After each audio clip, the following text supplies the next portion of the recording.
Hello Gita, I'm Diana. Would like to introduce some Alexander principles to you. So would you show me how you would just sit down and stand up? Just in your way. All right. And then standing up. And are you at the computer quite a lot? Yes. Mm-hmm. Over 8 hours a day. 8 hours a day, okay. And you're studying Law. okay then, so and it's full on for you. That's right. Not much reflection on perhaps how you're sitting at the computer, just getting in and doing it perhaps, getting what you have to do done. That's correct. All right. Just stand in front of the chair again. Where the Alexander re-education or pointers or the Alexander technique as a lesson is referred to, it can help you pay attention to you during the act of whatever it is you're doing. Sitting at a computer, going for a swim, riding your bike, you are conscious of a particular area that brings into balance the whole organism. And it really is the head-neck-back relationship, so that sort of simplifies it if you like. And the little guiding orders are, let the neck be free of unnecessary tension, that's understood, to let the head balance up on the neck's not leaning forward, so that the spine can lengthen during the act of whatever you are doing, and the shoulders can soften and widen out. Softening, widening out across the whole torso, widens. Now I'd like you to just sit down again, as you did, and then if you stand up again. So in light of what I just was talking about then, the head-neck-back relationship was very much jeopardized. Our head weighs about 4.5 kilos. That's a lot, sitting on a little neck. And we would rather it not go back and down when you sit down, because it just puts the spiral and the compression, I should say, rather than the spiral, all the way down your back. It also, for women, interferes with our pelvic balance, and to not least of all, the feet. Our feet are not going to be grounded if the head is kept throwing back and disturbing the pelvic balance. Now, I'm going to guide you into the chair this way with those principles so you can think about them during the act of actually using them, if you like. So you'll be doing the thinking and I'll be doing the moving of you, just in a general act of sitting down. We do it all day long, sitting down and standing up. We don't pay attention to this. Now stand with your feet a little bit wider apart, just to give you some grounding, about hip width, a little bit wider. Not much, that's fine. So now we think, I'm going to sit down. All you have to say to yourself is, wait a minute, not my old habit. Allow the neck to be free, the head to balance up, which it is. And Alexander clarified that a little. He said, allow the neck to be free, the head to balance forward and up during movement, and you just bend your knees quite quickly. And then we wait for a moment, and then we just gently come back, just sitting quietly. Yeah, that's it. So that during that act, we're going to not put compression on this back, so that you allow what those last words, those little last guidelines say. Allow neck to be free, the head to balance up, the spine to have its length, the torso to widen, which is certainly what it's doing now. And then you've got a lovely breath. By a lovely breath, I mean what Alexander called full capacity breathing, where natural breathing. It's where the lungs are getting air down to the bases of the lungs.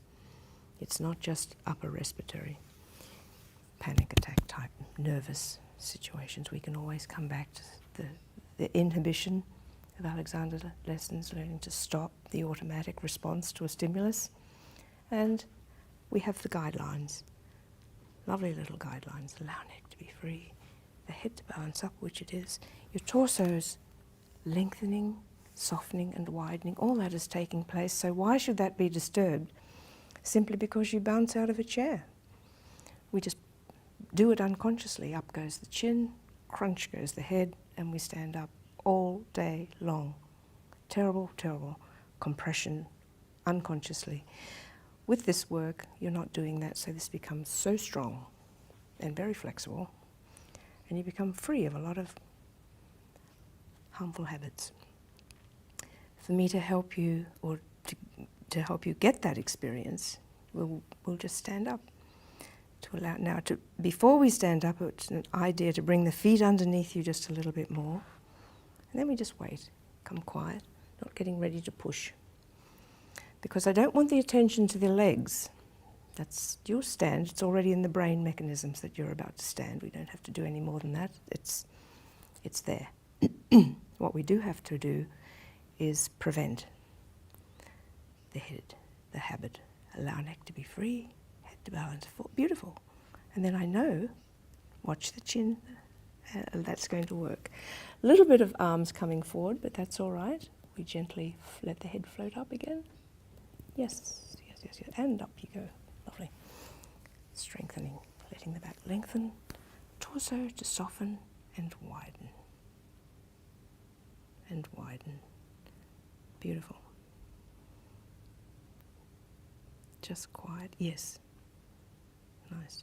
See, you're not trying to breathe there, it's just happening. Quite naturally and quite deeply.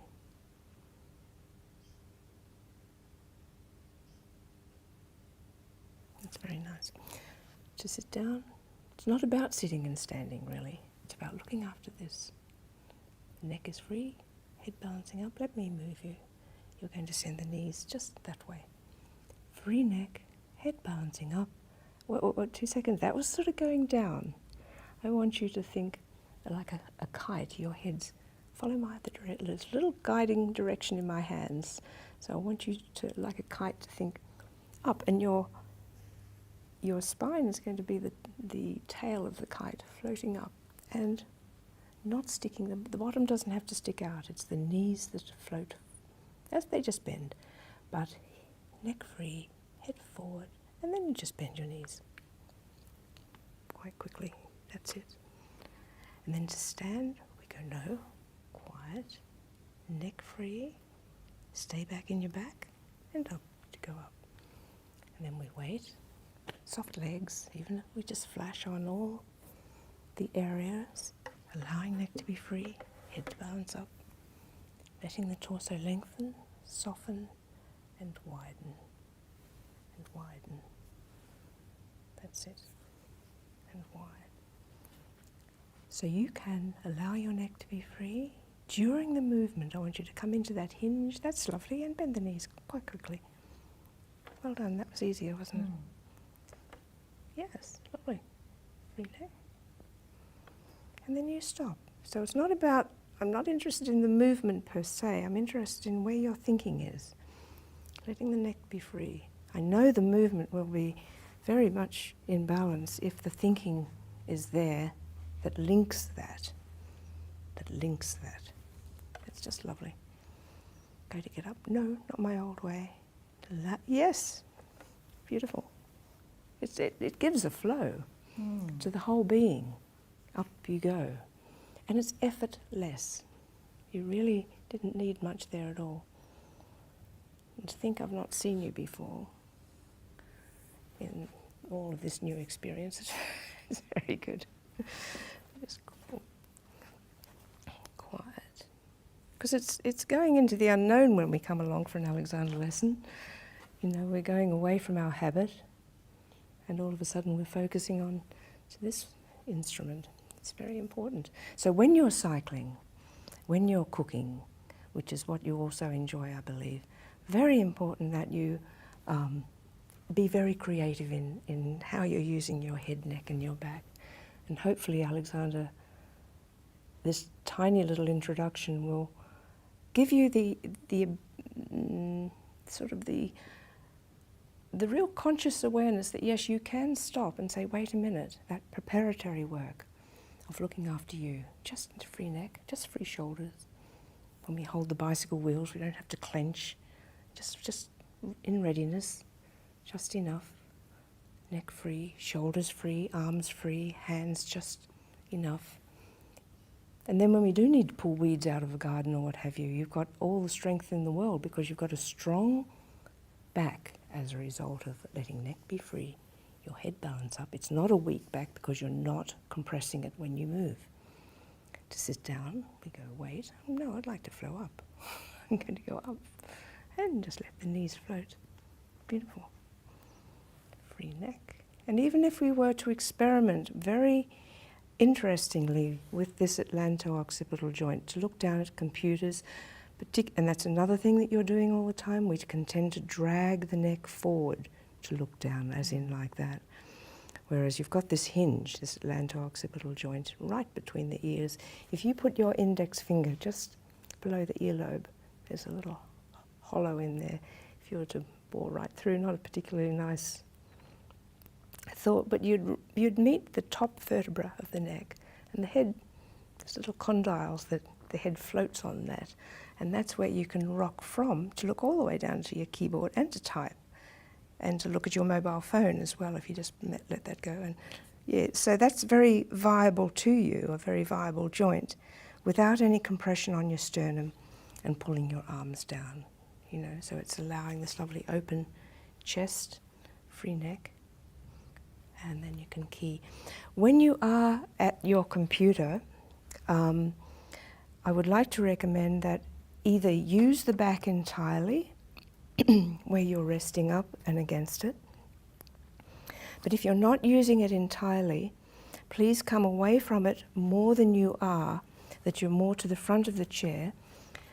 The reason being, you've still got, you know, still got plenty of balance on that chair, but it allows you to be there and allows your back to widen more efficiently than when, if you were back further, you'd be leaning in. And it's that leaning in that allows the slump. Whereas here, you're quite solid. And you've got that solid base, which is really important, this sacral area, and particularly for women with our gynecological organs, this area must not be yanked in. Just yank that in for me.